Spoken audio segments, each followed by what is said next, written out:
Om Swastiastu, Namo Buddhaya, Widik Toyen. Assalamualaikum warahmatullahi wabarakatuh. Shalom alaihim, salam sejahtera buat kita semua. Kita berbahagia malam ini bisa memulai temu udara kita. Dan saya harapkan sebenarnya malam ini ada banyak teman-teman yang sudah siap hadir tapi kok belum muncul. Ada teman dari Kebatinan, Bante Damakaro, ada saudara Valen dari Yudais, tapi kok belum nampak. Tapi tidak apa-apa, kita mulai aja dulu. Sahabat dan saudara yang kekasih, saya malam ini akan mengajak satu diskusi yang sederhana tapi sangat menarik, bahkan mungkin agak panas. Dalam pembicaraan kita kesempatan yang lalu, kita sudah membahas tentang penciptaan bumi.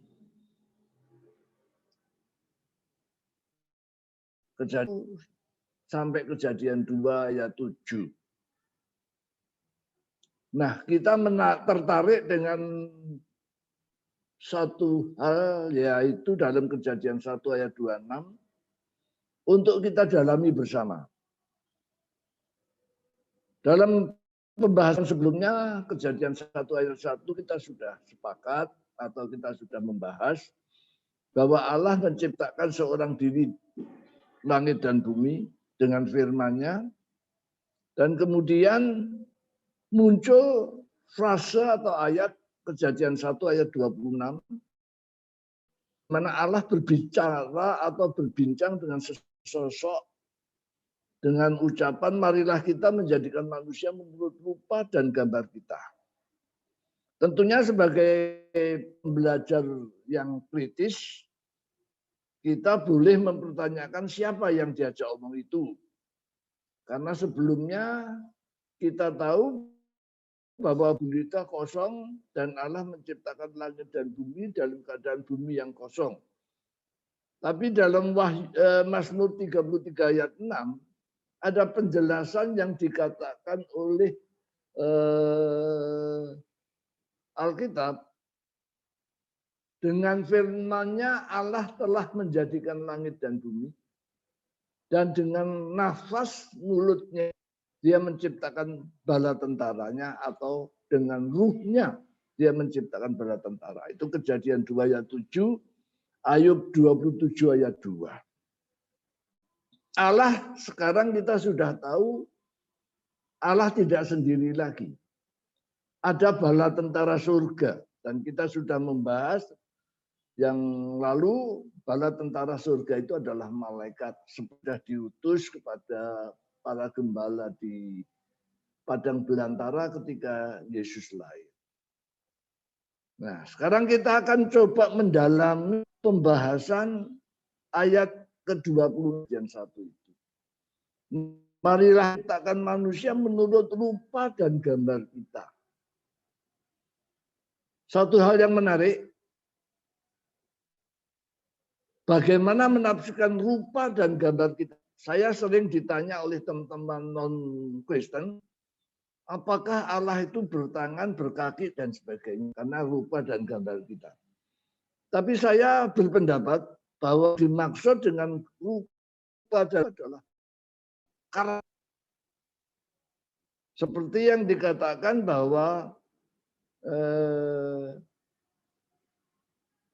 marilah kita menjadikan manusia, ayat ke-28 dikatakan, hendaklah kamu berkuasa, menaklukkan dan menguasai bumi. Itu karakter pertama, penguasa. Tapi ayat Kejadian 2 ayat 15 dikatakan untuk menjaga dan memelihara bumi yang diserahkan itu. Jadi berpendapat rupa dan gambar Allah itu adalah kuasa dan kemuliaan Allah. Jadi manusia kalau istilahnya adalah manusia itu khalifatullah, penguasa bumi. Seperti Allah penguasa. Jadi itu gambaran saya. Dan di dalam hal ini kita melihat Allah menciptakan gambar Allah.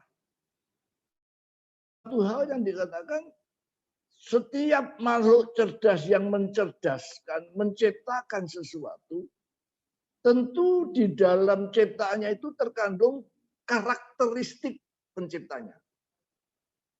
Ada pepatah yang bagi manusia yang terbatas ini, ada semboyan yang bagus, grafis aus longa. Hidup itu singkat, tapi karya itu abadi. Jadi manusia yang terbatas saja ingin abadi. Yang abadi itu dalam ciptaannya. Nah, Allah yang kekal menciptakan manusia menurut karakternya supaya dipermuliakan. Itu gambar. Manusia itu cerdas, tapi unik. Kadang-kadang kita tidak ngerti logika manusia. Karena apa? Manusia itu adalah makhluk yang sangat menghargai nilai. Ada hal yang sangat dibanggakan dan dihargai manusia, yaitu nilai kebenaran dan kebanggaan. Kalau makhluk bumi lain itu kebanggaan dan tidak punya hormat atau kebenaran. Kita bisa melihat dalam sejarah bagaimana para pejuang kita tahun 45 itu rela mati, rela disiksa untuk mempertahankan keyakinan bahwa merdeka itu baik. Dan pendahulu-pendahulu kita, Kristen awal, itu rela disiksa, digantung, disalib, diaduk, mempertahankan iman. Kebanggaannya. Jadi dalam hal ini, manusia butuh kebanggaan dan rasa benar. Dalam hal ini ada satu unsur atau gejala yang manusia sangat tahu asal usul. Kalau orang Jawa bilang sangkan paraning dumadi. Saya pernah punya seorang teman, seorang bangsawan, keturunan Raja Solo. Dia rela menderita dalam kemiskinan untuk mempertahankan gelar radennya. Dia tidak mau kerja kasar. Saya ini pangeran kok kerja kasar, tidak mau dia. Nah inilah satu hal yang aneh dan ini tidak nalar sebenarnya. Tetapi ada orang seperti itu. Jadi memahami asal-usul kita itu sangat penting bagi manusia. Marilah kita melihat bagaimana bumi dan manusia itu diciptakan. Kalau kita membaca kisah penciptaan bumi dan manusia, terlebih perbincangan Allah tentang penciptaan manusia, menurut rupa dan gambar Allah, maka banyak pertanyaan akan muncul untuk dipahami dan kita ingin diskusikan. Apakah Allah berwujud seperti kita punya kaki dan tangan? Apakah Allah seperti gambaran kita? Tentu saja tidak. Alkitab tidak mengatakan seperti itu. Allah menurut Alkitab, agama Ibrahimik, tidak seorang pun pernah melihat Allah. Jadi kalau saya suruh cerita, apakah Allah itu punya tangan, punya kaki, saya tidak mau cerita. Karena saya belum pernah melihat Allah. Dan Allah tidak pernah bisa dilihat. Gaib. 1 Timotius 6 ayat 16, Yohanes 37, Al-Baqarah, dan agama Hindu pun yang kita anggap itu politis banyak dewanya, Resi Ida mengatakan Sang Hyang Widiwasa nirupa nirpadam nir Indriya. Dia tidak berbentuk. Jadi tidak bisa digambarkan seperti dewa-dewa itu. Inilah ajaran Awatara. Nah, dari hal yang kita diskusikan itu, maka kita ingin mempelajari maksud daripada penciptaan itu. Allah sumber kehidupan dan pengetahuan. Allah menetapkan hukum dan ketetapan, memberikan kuasa kepada manusia untuk menaklukkan dan menguasai bumi sebagai penguasa. Itulah gambaran Allah sebagai penguasa. Dan Allah juga memelihara ciptaannya. Maka manusia pun sebagai gambarnya diberi tugas untuk memelihara bumi dalam Kejadian 2 ayat 15. Inilah yang saya tadi ulangi, yang saya berpendapat rupa dan gambar Allah itu dalam kasus seperti itu. Muncul pertanyaan lain yang kita bisa diskusikan. Ajakkan Allah kepada sosok lain, marilah kita. Premis kita dalam pertemuan yang lain, yang sebelumnya dikatakan Allah itu seorang diri menciptakan langit dan bumi. Yesaya 44 ayat 24 dan sebagainya. Nah sekarang kok ada yang diajak ngomong? Maka kita sudah mendapat jawaban di dalam keterangan Alkitab. Dalam Mazmur 33 ayat 6 di mana dikatakan Allah telah dengan firman-Nya menciptakan langit dan bumi, dengan napasnya menciptakan bala tentaranya. Jadi kalau kita baca urutannya, langit dan bumi dulu, baru Allah menciptakan bala tentara atau malaikatnya. Jadi dengan demikian, saya berpendapat bahwa yang diajak Om itu adalah sosok malaikat. Pertanyaannya adalah, kalau begitu penciptaan bumi dan manusia itu Allah melibatkan malaikat. Nah, ini adalah yang kita nanti perlu diskusi. Dikatakan melibatkan malaikat dalam penciptaan bumi juga banyak pendapat lagi. Ada yang ditunjuk atau mereka bersama-sama. Ada yang mimpin. Nah, ini juga satu pendapat yang kita menarik untuk didiskusikan. Tapi marilah kita lihat dulu, ketika penciptaan bumi itu sangat sistematis dan sangat menarik. Kalau kita memperhatikan penciptaan bumi dalam Kejadian 1 ayat 3 sampai Kejadian 2 ayat 4, atau sampai ke Kejadian 2 ayat 7, maka dikatakan bumi diciptakan dalam 6 hari dan berhenti pada hari ke-7. Padang diciptakan, berfirman, terang jadi. Nah, apa yang dimaksud terang? Sebab sering kita ditanya, bukankah matahari dan bulan bintang itu nanti hari ke-4? Nah, saudara kekasih, saya sedikit pakai logika saya. Bumi yang belum berbentuk dan kosong, itu tidak mungkin ada kehidupan.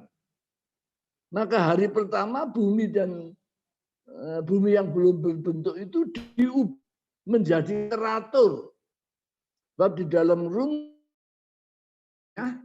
dalam keteraturan itulah ada hidup. Dalam rumus kimia dikatakan kekalan energi. Dalam rumus kimia dikatakan bahwa energi setelah dan sebelum reaksi itu tetap sama. Artinya dalam dunia ini energi itu tidak pernah tidak ada energi dan tidak ada energi yang tambah. Yang ada berubah. Itu adalah siklus hidup.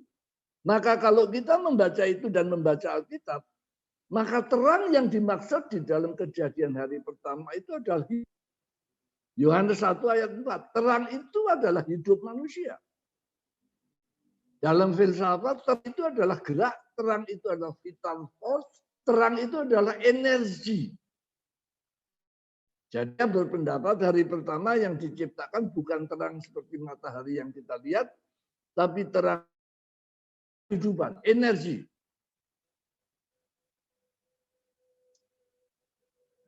Inilah yang perlu kita diskusikan. Kemudian hari kedua, setelah ada unsur energi hidup dalam bumi yang sudah teratur itu, maka kedua dikatakan diciptakan langit atau cakrawala. Maksudnya ini. Anak Allah yang tahu, yang diajak omong tadi, bahwa puncak penciptaan bumi adalah manusia, gambar Allah. Padahal manusia itu adalah debu tanah, pasti tahu itu. Maka debu tanah yang terbatas tempat, waktu, dan keadaan itu butuh syarat untuk hidup. Jadi sangat teratur. Maka hari kedua dikatakan Allah memisahkan air di atas dan di bawah. Terciptalah langit atau cakrawala. Kalau secara ilmiah saya membaca itu, itulah atmosfer. Untuk apa? Untuk melindungi bumi. Untuk melindungi makhluk bumi sehingga tidak satu atau apa yang keluar masuk bumi tanpa kontrol dan tanpa dikendalikan oleh pencipta untuk keselamatan manusia. Jadi tujuannya keamanan dan kenyamanan manusia. Kemudian hari ketiga, di permukaan bumi itu masih campur aduk. Kita melihat pada hari ketiga manusia yang nanti akan ditempatkan di darat, karena yang tahu adalah pencipta dan perancangnya, maka yang keadaan campur aduk itu harus dipisahkan. Maka di hari ketiga dikatakan dipisahkanlah air berkumpul menjadi samudra dan tanah berkumpul menjadi daratan dan di langit ada udara. Jadi kalau kita melihat di sini ada unsur tanah, air, dan udara. Saya tertarik Mas Nain dari kebatinan yang menerangkan asal mulanya atau sangkan paraning dumadi manusia itu tanah, udara atau napas, dan roh atau kuasa. Nah, sebenarnya kalau kita mau bicara di sini, saudara kebatinan kita ini mulainya dari sini belajarnya. Jadi tidak bertentangan dengan langit. Manusia itu unsurnya tanah, air, dan udara. Kalau tidak ada salah satu, ya tidak jadi manusia dia. Saya kira inilah yang harus kita menarik untuk menjadi hari keempat. Manusia yang terbatas waktunya ini harus ngerti ngatur waktu.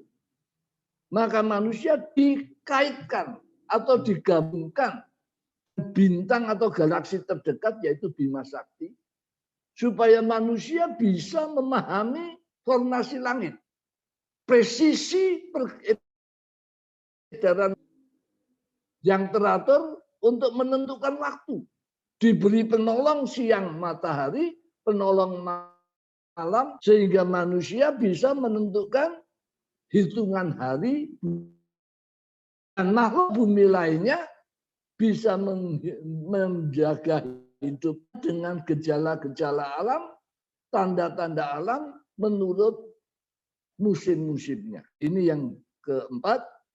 Dan yang kelima, maka Allah memanggil makhluk kehidupan, makhluk di air dan di udara. Jadi sekarang di air sudah ada ikan, di udara ada burung, di darat belum. Nah, tadi saya nggak lupa, pada waktu memisahkan air, tanah, dan udara itu, yang memanggil atau menumbuhkan tumbuhan. Untuk apa tumbuhan itu? Tumbuhan ini adalah alat penyeimbang siklus air dan udara yang sangat penting bagi kehidupan manusia. Itu teraturnya sistematika penciptaan itu, sehingga dengan demikian pada hari kelima sudah teratur, sudah terbentuk satu rantai, satu siklus kehidupan yang teratur, di mana kalau ada binatang di darat itu tidak mengganggu siklus, sudah siap diterima dalam kehidupan. Maka hari ke-6 diciptakanlah ini termasuk manusia. Diciptakan dari debu tanah,